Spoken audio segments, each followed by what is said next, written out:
district manager up in North Jersey, working under 6 different stores. I was already working there at one point, so I didn't have to go through the selection test, but we have a selection test where, varying on what job you're going for, whether it's management, front of the house, back of the house, you're going to be tested on different situations on what you're going to go through.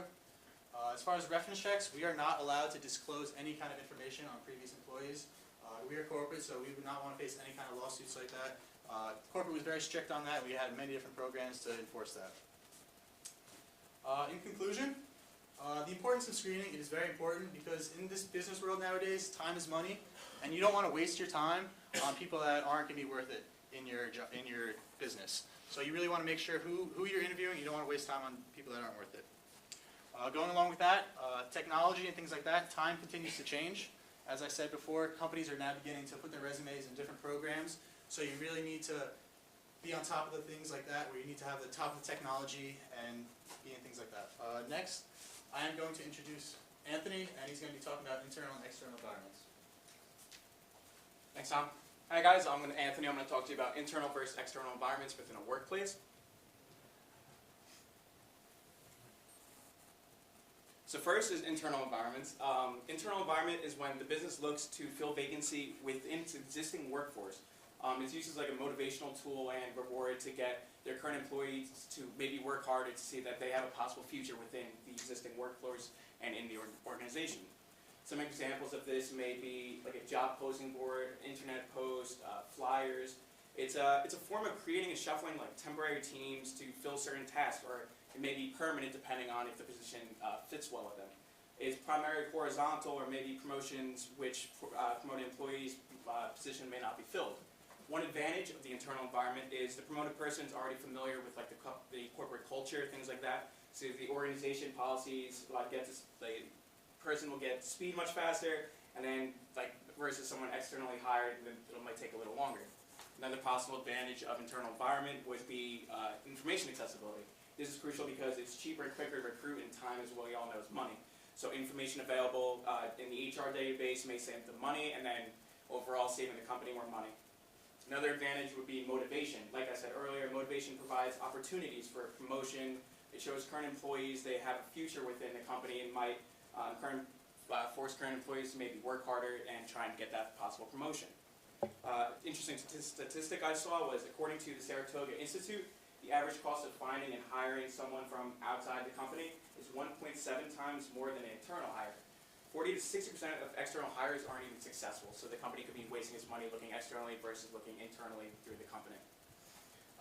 Possible disadvantage with internal environment could be internal politics.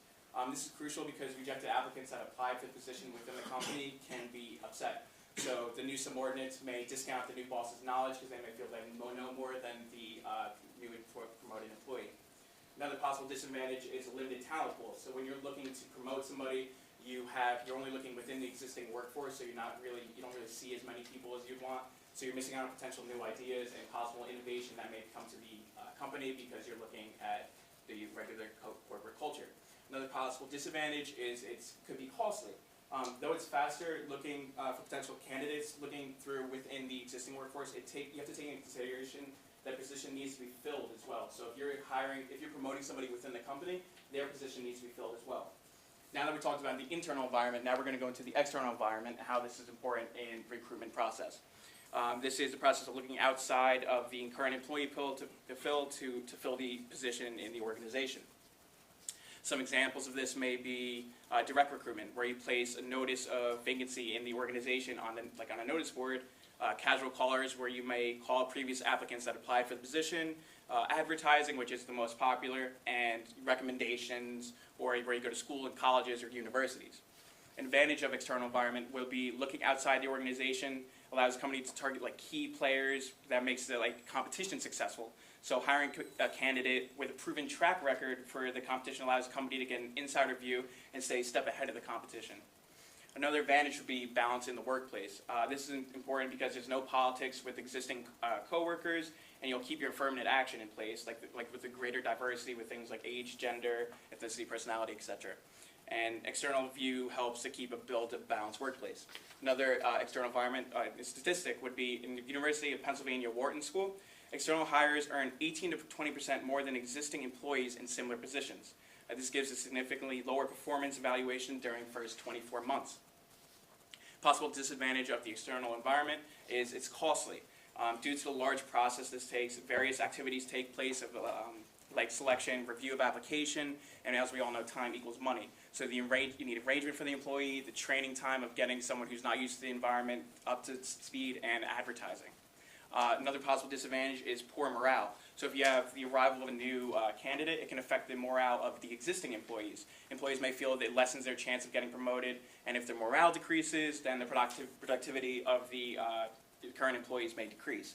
Another disadvantage would be lack of certainty. So if you're spending all this money in your advertising and looking for in the external environment, it may not even be, the prospective candidate may or not even be good for the enterprise, and you overall as a company lose money. New and you, external environment and internal environment both affect me personally. External environment, about 4 years ago I was offered a position as a banquet server at my current position, and I went through a two-step hiring process that Nick touched on earlier, and I was actually, internal environment, I was actually promoted to a bartender, and if internal environment didn't exist, I would have never have gotten my promotion. Yes.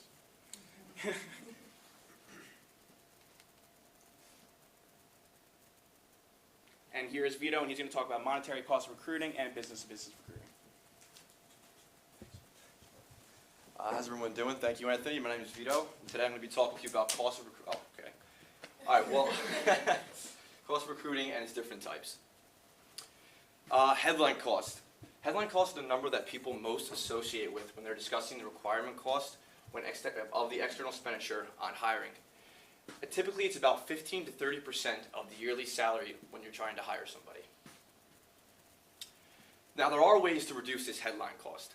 The two most common ways are to utilize in-house recruiting and RPO.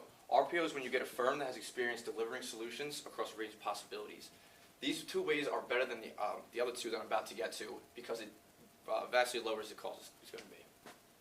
Assuming a $60,000 a year average salary, there are four different ways. The agency-led solution, which is about 22%. The in-house solution, 12%, which I mentioned. The RPO solution, which is about the same at 12%. And it's a hybrid situation, which is 17%.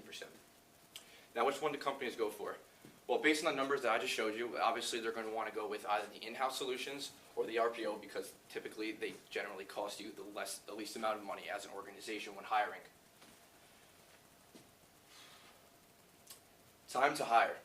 Most companies recognize time to hire, but they don't absolutely recognize it as a cost for a business. The average time to hire someone new is 10 to 12 weeks. Now, that's a lot of time to have a vacant position that's not having no production worth for you. And then on top of that, you have the management cost. That's going to spend time going over potentially hundreds of candidates. Then they're going to have to spend time interviewing people. They're going to have to spend time potentially training them. And it just, honestly, it piles on top of each other. Training development costs. When people think about recruitment, they don't necessarily think about the aftermath of recruiting. When you recruit outside of your own company, you're going to have to spend time training these people. You're going to have to spend time assigning a manager or another employee to work with them, and that costs money, a lot of money. Other areas of cost once you're hired include things such as benefit packages, such as insurance and dental plan and whatnot, the salary, potential maternity leave depending on the age of the person you're hiring, and the insurance costs. Now, like I said in the beginning, the overall costs are going to be somewhere between 15 to 30%, but to put an exact number on that is generally impossible because there's so many variables that go into the actual recruitment process. Businesses also hire other businesses. It's not just businesses recruiting other people. They do this typically because they require more work than what they are able to do, or it's something out of their own skill set that they're able to utilize. Now, how companies determine to recruit which firm, there's three different ways. Sometimes there's only one alternative. You have to go with what's sitting in front of you. Now, sometimes there's other businesses that can offer you different services, and you have to create criteria and go about that. And finally, there's a bidding. Choosing with multiple options, you have to first identify your problem. You have to develop criteria that needs to be met, really evaluate your options, and at the end, you obviously have to pick one. And generally, you're going to want to evaluate the one you pick after you hire them because you're going to want to decide whether you're going to keep them or get rid of them. just about every business on the planet, unless you're some huge conglomerate, has to hire another business. I mean, Rowan hires people. If you go in the cafeteria, Sodexo isn't hired by Rowan there. It's an outside company that Rowan had to bring in to work for them. Now, bidding. Firms bid on business contracts that they put out, like I said, where they don't have enough people to work. And what typically happens is other businesses come out and they say, all right, I'm willing to do the job for this much, and then it goes down and down and down. And whoever is willing to do it for the least amount of money obviously gets the job. Now, my uncle's company actually does this. Atlantic City and Boardwalk Hall, he does the security work for there. And they had a bid on the contracts, and they were the ones who, at the end of the day, bid the lowest, and they got the contract, and I've worked there a few times for them. Now, obviously, customers recruit other businesses as well. You can recruit a business for just about anything these days. There's got to be, if you have a need, there's an organization that's out there to fill it, whether it's something like landscaping, painting, or just a general house cleaning, I'm sorry. At the end of the day, customers recruit the same way that companies do. You have to, have criteria. You have to be able to realize what you need, and you have to be able to figure out which company is going to do it the best for you. And sometimes it's not face value. You're going to have to hire them first to figure out that they're the best for you. I actually just went through a recruitment process with a company based out of Mount Laurel, and it was pretty cool. I was in class one day, and they came in and said, "Hi, we're offering a marketing internship to anyone who's, willing to do it. Write your name on this clipboard, and we'll get back to you." And they got back to me, and I went through a 4-step interview process. One on the phone, an online interview using a webcam. I had to go in for one, and a second phone interview as well. Just like we've talked about, they were able to communicate with me very well. I was on the phone with them all the time. And finally, in conclusion, recruitment is one of the most important aspects in HR management.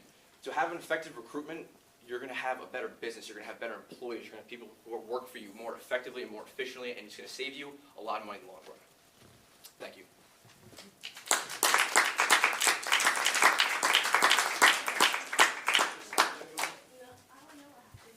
Oh yeah. The slides are about 5 slides back. This one? Yeah, it's right there. And I didn't even mess with it. No glue to match.